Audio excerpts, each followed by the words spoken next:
So I'll just loft this out to everybody, and Amy, you spoke to this. There isn't really an opportunity for us to take a break from being a person of color, right? And so we don't really get the choice whether we get to talk about it or not, or get approached with it or not. When was the first time in this community do you remember? Well, actually, I should ask this first. What is like the ratio of like white people to people of color in Stillwater? Is it a large white community or half and half? 90%, I believe. 90%? So 10%, yeah, Okay, minority. Okay, good to know. Good to know. So, when was the first time in this community that you were reminded right away that you're a person of color? I have a story. Go ahead, yeah.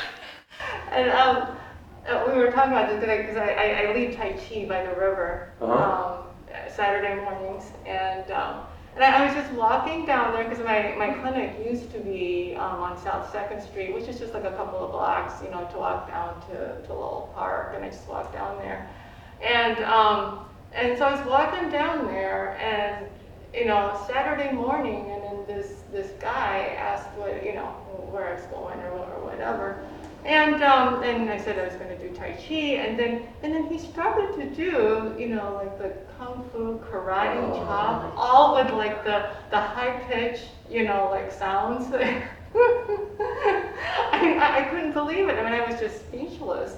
I mean, I just stood there, and there was this middle-aged white man, doing this. It's a grown man. A grown man. I mean, not that it should be excused if he's like a young white man, but it's just like. And what was really interesting is when I shared it with my friends, and these are my friends, they thought it was funny. I mean, and then so that was really hurtful. Like they didn't realize how hurtful that whole situation was. Mm-hmm. Even when I said it was very hurtful, they still thought it was, and these are my friends, and they still thought that it was funny, and a couple of them even said, oh, he probably likes you, or, as if that makes it right, But I think what people don't, understand as a person of color, and I'm Asian, so it's very different than the black experience. It's different from a biracial experience. I am full Filipino, which I have my own privilege, being in a brown body, and but I grew up. We came here. We immigrated here when I was 5 years old, and I didn't speak the language. I spoke two dialects, from the Philippines. But in the Philippines, you don't learn English until you go into school. Mm-hmm. And so we came here when I was just about to start kindergarten, so I didn't know English. And then so within days of starting kindergarten, I had a bully, and it just kind of went on, Make a long story short, we were, we would be called all sorts of derogatory Asian names, and I, growing up, I just hated being Asian. I hated looking different, and so experiences like that as an adult, and you don't feel like your life is threatened, it's it may not seem like a big deal, but when you grew up, though, with all that stuff, all that baggage, that comes to the surface like within seconds when somebody is treating you like that. I mean, it sources childhood trauma. Yeah. I mean, it was, on a daily basis, you would get called Chinese, Japanese, you would, as a derogatory, and then I think that white people can never understand how those things, affect us differently. And that was when I first, I started to realize that they just don't get it. I mean, and they'll never feel that, because they've never had to endure, a childhood that I've had to. But yeah, anytime, somebody starts yelling something at you or whatever, all that stuff like comes right back up again, you know? And it takes you back to that time, and it's very painful.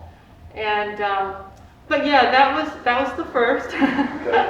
but yeah, it's like these little things that that happen, or just being invisible, not being heard. That happens quite a bit. Yeah. And a lot of it is just that. It's just there's just so much stuff that you've had to deal with for so long that sometimes it just kind of comes out. And more recently I just just kind of like lashing out at people, and so there's like I can tell now there's like some anger that's coming out, so I've had to be a little bit more aware, of that, and you just kind of notice it that I do have that. But this is just stuff that I think that white experience will just can't understand. And again, I want to acknowledge that my Asian experience is very different than Black experience. Yeah. And I think also even within the Asian piece, not knowing the language was also changed my experience quite a bit too. Mm-hmm. I think Asians who grow up here would have a different experience, and so it's just all different. So, exactly. I like even with the term, people of color, just being lumped into, a group like that is a little bit of a problem, and just in that, even within the Asians, a Hmong person, their experience so different from a Filipino to a Chinese to a Japanese. Well, I do share the sentiment when you said, you said there was an amount of self-hatred, or you didn't like being Asian. I remember when my mom, she's white, blue eyes, blonde hair. We would go to biracial camp at this this kids club in the city, and I remember learning about the Klan for the first time, and I was like, you're telling me they just go around killing Black people? And I was like 6 years old, and I was like, we got to figure this out. How do we get this off of me? How do we get this off of me? And I was just, and that's the dialogue or my mindset as like a kid. And from working with kids as a paraprofessional, that stuff doesn't go away. It doesn't go away anytime soon. I would, put it in the echelon of traumatic. If not even anything that extreme, what else, other experiences have you been reminded that you're not white, or that you're a body of color in this community?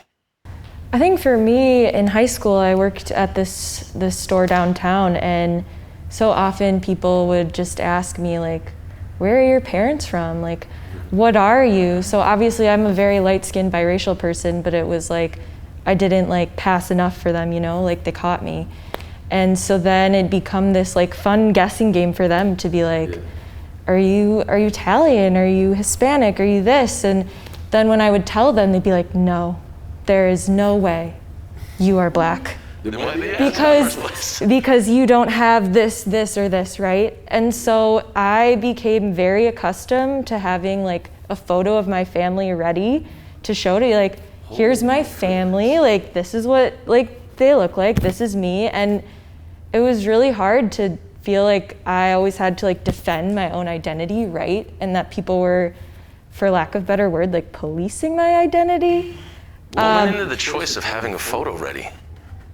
What? What went into your choice of having a photo ready? I think like, and I wouldn't do that now, but I think I was just so desperate to be seen and for people to see all parts of me, and I just wanted to be believed. Because there was just so much incredulity behind like, there's no way. But I think now I would, and this is kind of what I've been doing, I just would talk about the history behind being a light-skinned Black person. And that usually gets people really quiet when they have to confront that. Oh, you're asking the question? We're going to educate you now. Yeah. You're going to listen. So that's my experience. I don't know. I was going to say that one too, because it was the classic, what are you? Yeah. But for me too, having my experiences of like my identity exposed, it felt very threatening. So when those questions came, I didn't know if it was out of curiosity or it was kind of more like, why do you want to know? That having to prep myself that way. But then another curious one in my older years was, so I have 2 daughters. And when they're very light skinned, I was prepping my husband to be having the biracial baby, and my babies came out and they were like white with blue eyes and red hair, and I was like, whoa, here we go. But it's the nanny, I'm the nanny. So when I'm out with my kids, it's like, oh, so you're the nanny? No, I'm their mom. How does that make you feel? Oh, I mean, especially too when you're just like, these are my babies, and not understanding that paradigm of the biracial body, what it looks like, the skin tones, the beauty of the skin tones, but just like, no, that can't be your baby, and feeling like I had to justify, they're my kids, so yeah, that right there, I thought, oh, and then the contrast to that was, being amongst other biracial people, like when my daughter, who again is very light skinned, said to the family, like, oh, well, I'm biracial too. Like, they didn't even blink an eye. They're like, awesome, you're part of the family. And she came home to explain that to me. Like, usually with my other white friends, like, I'm having to explain when they see you that, like, yeah, you're my mom. And they're like, how can that be? Like, they don't even understand that that's a possibility. Wow. And so that was an interesting perspective to see how she felt when it was a family that said absolutely. Like, she didn't have to prove herself, it just was, they understood that biracial body looks very, there's that array of tones and colors. Yeah, and I think Minnesota is special too, because when I go to New York, I'm Dominican. When I'm in Los Angeles, I'm anything. When I'm here, it's what are you? Yes. If I'm in Iowa on any campus, when we used to tour around and do music, I was Indian, But Minnesota's like, so what are you? And there's just this invasiveness, and you don't get it really anywhere else as much as here, in my experience. Sydney, were you going to add to that? Yeah, I was just going to say I really relate to what your daughter said to you, is that I found so much solace in connecting with other people that are biracial and mixed, and even just like with other people that are like monoracially Black, and I've said, yeah, I'm half Black. There's never been a question of like, really? It's always been like, oh, okay, cool, like, that's awesome. Yeah. I think that's interesting because I've never had that. I totally relate with that as well. I've never had a Black person be like, tell me more. It's usually, and I didn't get those questions of what are you until college. College was when it was just like twice a day, 3 times a day, 4 times, and it was to the point. In the beginning, you think it's kind of cool. You're like, oh man, they're really interested in me, and then it's like they want to touch my hair, they want to ask me if I'm selling drugs, they want to know what country I'm from, and then I think for me, what they're saying is do you belong here, and it's kind of a means of validating you as a human, which that to me is scary as hell. Well, it's do you belong here, and also like what box can I put you in? Yeah. When I get that question and they say, oh, I'm half white and half Filipino, then the Asian fetishism stuff clicks in right away. Then it's like, oh yeah, I can tell by your lips and the comment on my body. They make really disgusting comments about my body, but those don't start often don't start until after they find out that I'm Asian.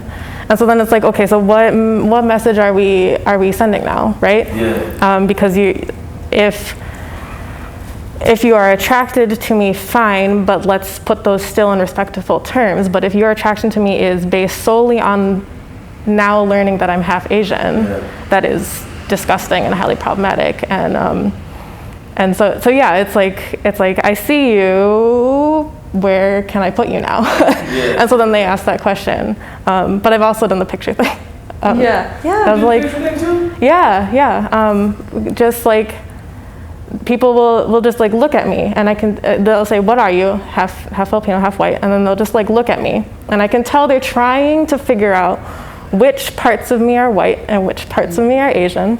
And so then it's just like, okay, just look. Because I'm done having this conversation. I'm done having you stare at me. Just, here's my phone, look at it, and then let's, continue on our way. Because I've never done the picture thing. I've just never, this is the first time I'm hearing this. It's not useful. It's not. People usually ask if I'm adopted, and that was the thing as well. If you show up with your white parent and they're like, "Oh, you're adopted."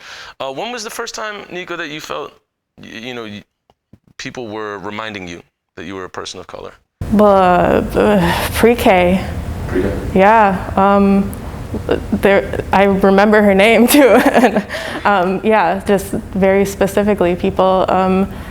It would be about, the lips for some reason, and you can't see them right now, but that's been like a point of focus for people for as long as I can remember. So it was that my lips and my teeth, very specifically, for as long as I can remember, have been like the point of just constant scrutiny. And people specifically comparing them to their own. And so, growing up, it was always the blonde lady with the gentle curling hair and the thin lips and the blue eyes that was the epitome of beauty for the average American in the 90s and early 2000s. And changing now, but like it's hard to find yourself in that image. It's hard to find myself in that person. And so it's interesting now when the standards of beauty are starting to shift, and people saying, "Wow, you should be a model," and my brain kind of goes, "Okay, that doesn't make sense to me. That doesn't resonate with me. That's not a message that I'm ready to hear. I'm not ready to take that compliment because it's been pointed out to me my whole life that my face is different from my friends' faces." And so that doesn't make sense to me, Do you feel there's like a particular objectification that's going on with all this, like putting you into a box, people asking you to be a model, then the references to lips and teeth, like? Yeah. And that's always my first, my first thought is like, okay, is this fetishism? Is this objectification? Is this a genuine compliment? And so like it kind of goes through those questions, right? And that's an insecurity that a lot of people deal with, but mine are very specifically connected to racialized experiences. And so I think white people can resonate, white women and people who exist in bodies like mine can resonate with that experience. And adding to it this piece of trying to understand your ancestral history,